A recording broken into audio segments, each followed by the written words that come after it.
Assalamualaikum warahmatullahi wabarakatuh. Pada hari ini kita akan membahas mengenai sayuran, komposisi dan manfaat sayur-sayuran, tipe kerusakan sayuran, cara pemilihan dan penyimpanan sayuran. Oke, berikutnya adalah komposisi sayuran. Jadi komposisi sayuran ini berbeda-beda, biasanya dipengaruhi oleh varietas, cuaca tempat tumbuh, pemeliharaan tanaman, cara panen maupun kondisi penyimpanan. Dan untuk sayuran ini merupakan hasil pertanian yang memang secara umum ini memiliki sifat perishable. Perishable di sini artinya mereka cepat sekali mengalami kerusakan ya. Nah, untuk komposisi sayuran secara umum antara lain adalah kadar air tinggi, kemudian rendah lemak, protein, karbohidratnya sebagian besar adalah selulosa. Selain itu juga berupa pati dan gula ya. Pati ini biasanya golongan umbi-umbian. Kemudian mengandung vitamin A, vitamin C maupun B1, mineral Fe dan Ca, dan juga mengandung pigmen yang mempengaruhi warna sayuran. Baik, untuk pigmen itu ada beberapa jenis ya. Jadi yang pertama itu adalah klorofil.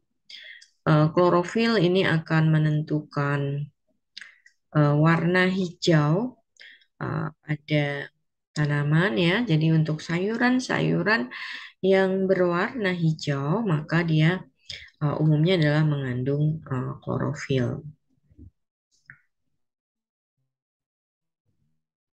Kemudian karotenoid itu banyak terdapat pada wortel ya. Karotenoid ini ada beberapa jenis yaitu misalnya karotin itu terdapat pada wortel, kemudian wortel ya karotin, kemudian ada xanthofil jadi warnanya kekuningan begitu. Ini terdapat pada jagung, kemudian likopen ini pada tomat ya, quercetin itu pada kunyit. Nah, kemudian yang ketiga itu adalah golongan flavonoid. Ini antara lain berupa antosianin, antoksantin maupun tanin. Kandungan lainnya itu adalah asam organik ya, enzim-enzim dan zat pembentuk aroma. Oke, kita lihat satu persatu. Untuk klorofil ini biasanya banyak terdapat pada daun dan permukaan batang. Dan sebetulnya untuk klorofil ini terdiri dari dua jenis ya, yaitu klorofil A dan klorofil B. Tapi sebagian besar itu kandungannya adalah klorofil A ya. Nah, klorofil A ini dia mengandung ion Mg,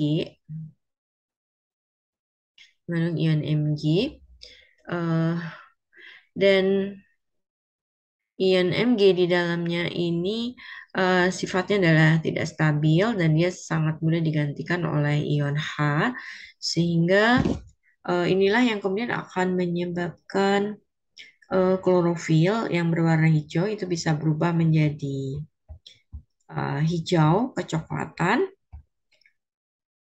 pada kondisi tertentu ya. Jadi misalnya adalah pada suasana asam ya.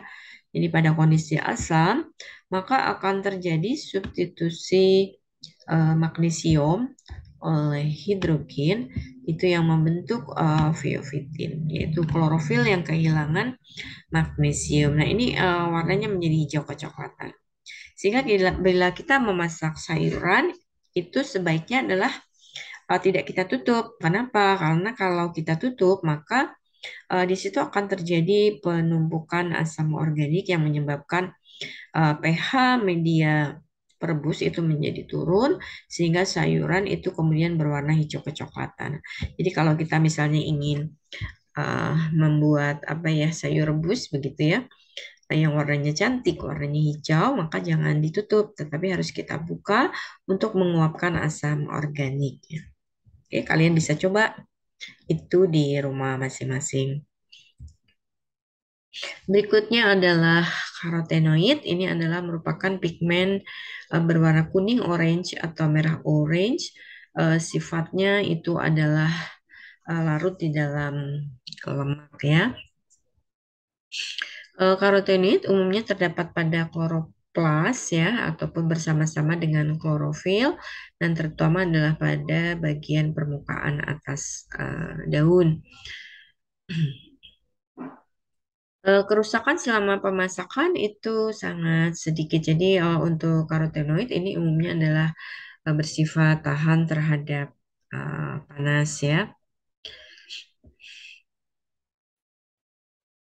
Namun demikian untuk karotenoid ini cukup peka terhadap oksidasi.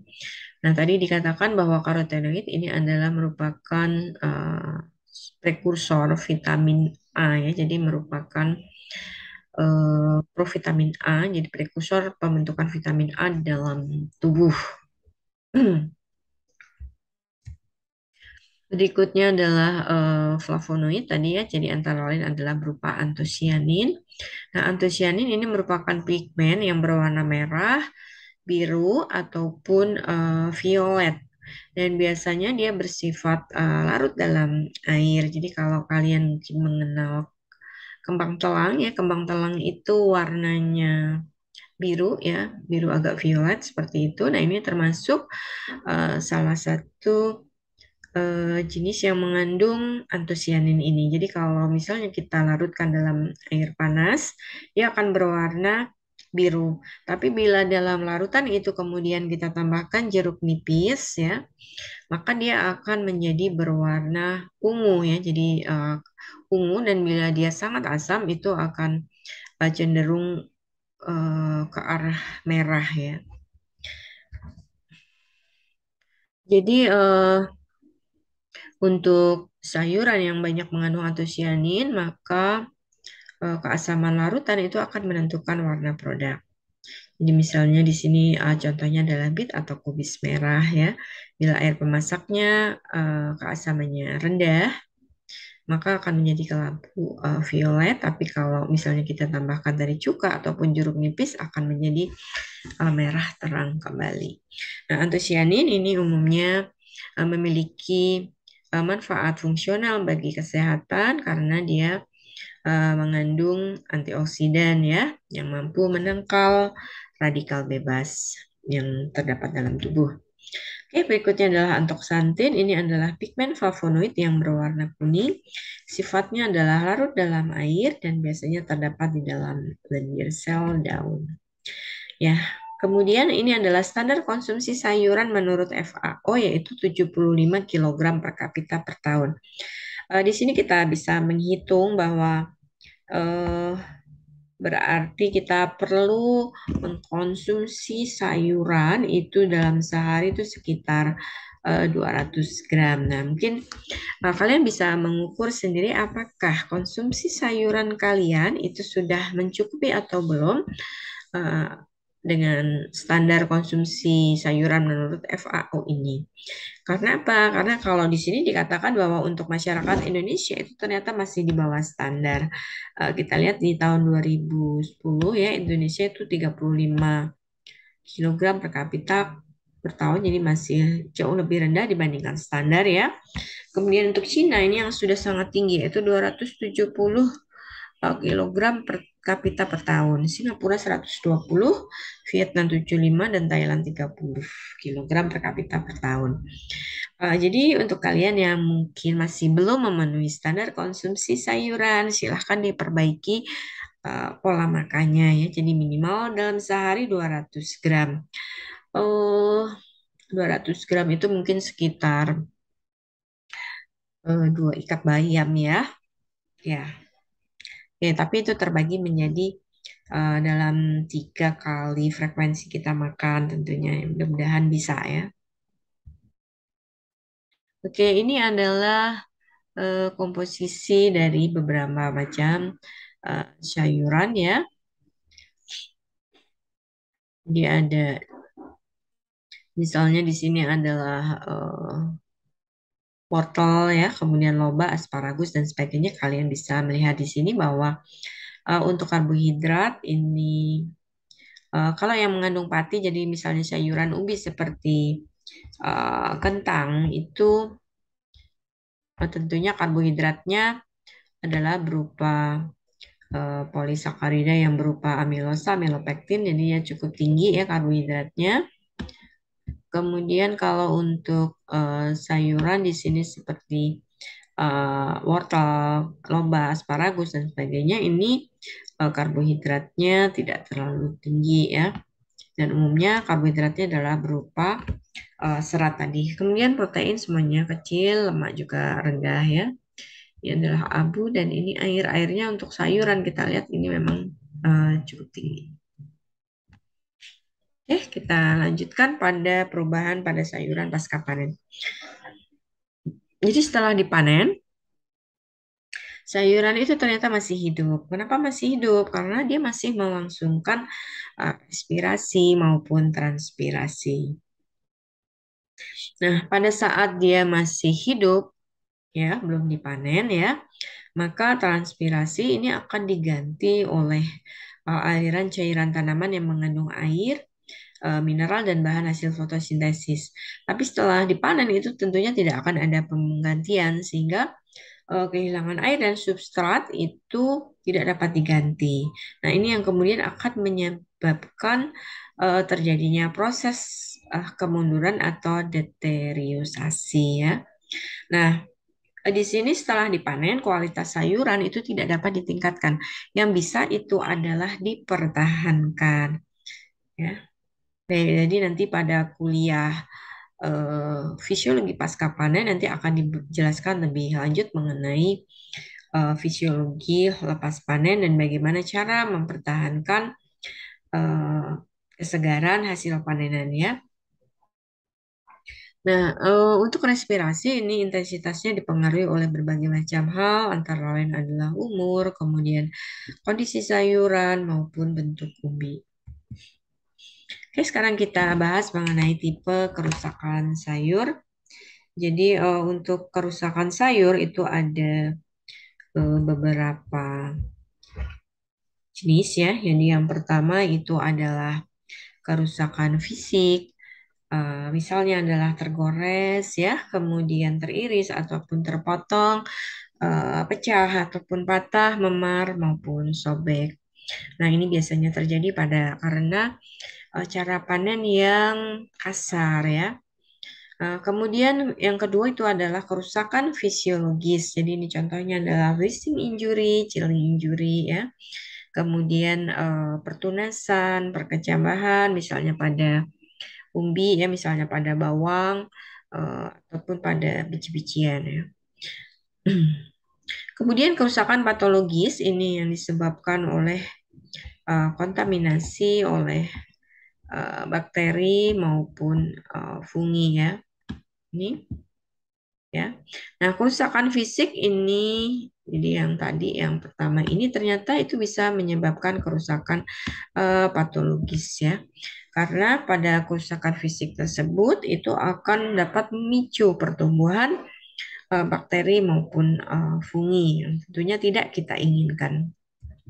Ini chilling injuries jadi contohnya adalah pada pisang, ini kalian bisa melihat dengan jelas, yaitu pisang yang diletakkan pada suhu dingin ya. Dalam waktu yang cukup lama, dia akan mengalami kerusakan. Jadi misalnya warnanya menjadi coklat dan sebagainya. Nah, itu yang disebut sebagai chilling injury. Nah, kenapa demikian? Ini banyak sekali faktor yang menyebabkan terjadinya chilling injuries. Ya, jadi misalnya respirasi yang abnormal, kemudian perubahan lemak dan asam lemak, perubahan permeabilitas sel, penimbunan metabolisme senyawa beracun, misalnya etanol dan asetaldehid, sehingga akan merusak dinding sel dan sebagainya ya.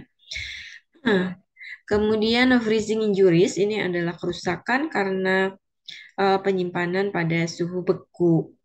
Ya, ini kenapa terjadi kerusakan? Ini jadi karena ada pembukaan air di dalam sel sayuran yang terus membesar, sehingga selnya itu akan mengalami dehidrasi dan mengering, sehingga protein rusak, enzim juga akan kehilangan fungsinya, jadi metabolisme terhenti, sel-sel mati, dan akan terjadi kebusukan. Ini adalah beberapa gambar dari freezing injury.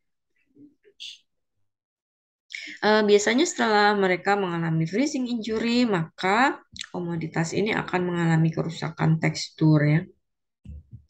Oke, kemudian pembelian dan pemilihan sayuran. Misal terbagi menjadi beberapa bagian ya. Jadi misalnya untuk sayuran daun, maka kita akan memilih sayuran yang berwarna cerah ya, tentunya yang belum menguning ya. Kemudian daunnya juga tidak sobek ya ataupun berlubang. Tulang daunnya itu masih terlihat jelas, itu artinya dia masih segar ya. Batang daun mudah dipatahkan, itu juga artinya dia masih segar karena kalau dia sudah layu, maka batang daun itu kemudian menjadi lebih lentur ya. Kemudian daun juga tidak terlalu tua. Untuk sayuran buah ini tentunya kita harus memilih buah yang tidak pecah ataupun memar, tidak berair, tidak lunak ataupun tidak busuk karena kalau sudah berbau busuk tentunya dia sudah rusak ya. Kemudian untuk cabai atau tomat kita pilih yang sudah tua atau masak ya. Tapi kalau misalnya untuk lalap kita pilih yang masih muda. Kemudian untuk sayuran polong, misalnya buncis dan kacang panjang, tentunya kita pilih yang masih muda karena kalau masih muda itu juga dia tidak banyak seratnya ya. Jadi dia masih secara tekstur itu akan lebih lunak ya, tidak keras. Kemudian batas antara biji belum jelas, bentuk polongnya adalah silindris, polong mudah dipatahkan, tidak berlubang ataupun berbintik ya. Kalau yang diambil bijinya ya tentunya kita harus memilih yang sudah tua. Oke, kemudian sayuran umbi, ini yang jelas adalah yang mulus, tidak berlubang-lubang, tidak lunak ataupun berair. Karena kalau sudah lunak berair itu artinya dia sudah rusak ya. Oke, kemudian penyimpanan sayuran itu bisa dilakukan melalui beberapa cara, yaitu pada suhu kamar, suhu rendah, dan dengan merendam pangkal batang sayuran. Pada suhu kamar ya, jadi tidak semua jenis umbi itu bisa disimpan pada suhu kamar, tapi yang umumnya bisa disimpan itu adalah jenis umbi-umbian. Jadi misalnya kentang ya, bawang putih, bawang merah itu kita bisa menyimpannya pada suhu kamar. Tempat penyimpanan itu harus kering, tidak terkena sinar matahari langsung, kemudian sirkulasi udaranya itu harus baik ya. Karena apa? Karena mereka itu masih respirasi dan respirasi ini akan menghasilkan panas. Jadi kalau sirkulasi udaranya tidak baik, itu akan menimbulkan panas ya, dan itu akan mempercepat respirasi sehingga akan mempercepat kerusakan ya. Kemudian kondisi tadi ya harus kering ya. Jadi kondisi yang lembab itu mempercepat kerusakan, misalnya pertumbuhan jamur ya. Kemudian adanya cahaya itu bisa merangsang pertumbuhan klorofil. Jadi misalnya pada kentang itu biasanya akan berwarna hijau bila disimpan di tempat yang terkena cahaya. Nah, ini yang hijau ini itu berarti sudah terbentuk solanin dan solanin ini sifatnya adalah racun. Ya, untuk menjaga kebersihan kita bisa menyimpan sayuran pada suhu kamar dengan menggunakan plastik yang sudah berlubang. Kemudian pada suhu rendah biasanya dalam refrigerator ya pada suhu 5 sampai 10 derajat Celcius. Nah, pada penyimpanan dingin itu akan mampu menghambat metabolisme ya. Jadi respirasi, transpirasi itu bisa kita hambat sehingga ya tentunya akan memperlambat kerusakan ya. Kemudian juga kita bisa menghambat pertumbuhan bakteri maupun kapang ataupun pertumbuhan yang tidak dikehendaki, jadi misalnya pertunasan dan sebagainya. Nah, di sini kalau kita menyimpan pada kulkas ada beberapa hal yang harus diperhatikan, yaitu suhu harus relatif stabil, kemudian tempatnya juga harus bersih ya, dan biasanya sih sayuran itu sebaiknya kita kita bersihkan ya, kemudian bagian yang tidak bagus itu kita pisahkan, Kalau misalnya ada pemotongan itu juga diperkenankan dan kita cuci dulu, kemudian kita simpan pada wadah plastik misalnya yang sudah diberi lubang ya, atau mungkin kita bungkus dengan kertas itu juga boleh ya. Walaupun demikian, penyimpanan pada suhu rendah untuk sayuran tentunya tidak bisa juga terlalu lama, mungkin hanya bisa menjaga sekitar 1 sampai 3 hari saja. Oke, kemudian ini adalah penyimpanan sayuran di lemari es, jadi harus bersih ya, dipisahkan menurut jenisnya. Kalau memang mau rapi, kita bisa menyimpan pada wadah kotak-kotak box ya yang berlubang tentunya ya. Nah, sayuran ini diletakkan di bagian crisper, jadi di bagian yang paling bawah ya. Kemudian penyimpanan dengan merendam pangkal batang. Ini bisa kita lakukan pada sayuran misalnya adalah bayam, kangkung, sawi, ya, daun katuk, daun singkong maupun asparagus. Kalau misalnya sayuran ini masih berakar, maka akarnya sebaiknya tidak usah kita buang. Wadah yang digunakan untuk merendam itu bersih ya, air diisi sekitar 5 cm. Kemudian kita susun berdiri tegak sehingga ketinggian akar atau batang yang direndam dalam air itu sama. Penyimpanan itu juga tidak bisa berlangsung lama, tapi hanya mungkin sekitar 1 sampai 3 hari saja. Baik, demikian tadi untuk perkuliahan hari ini, yaitu mengenai sayuran. Terima kasih, saya akhiri. Wassalamualaikum warahmatullahi wabarakatuh.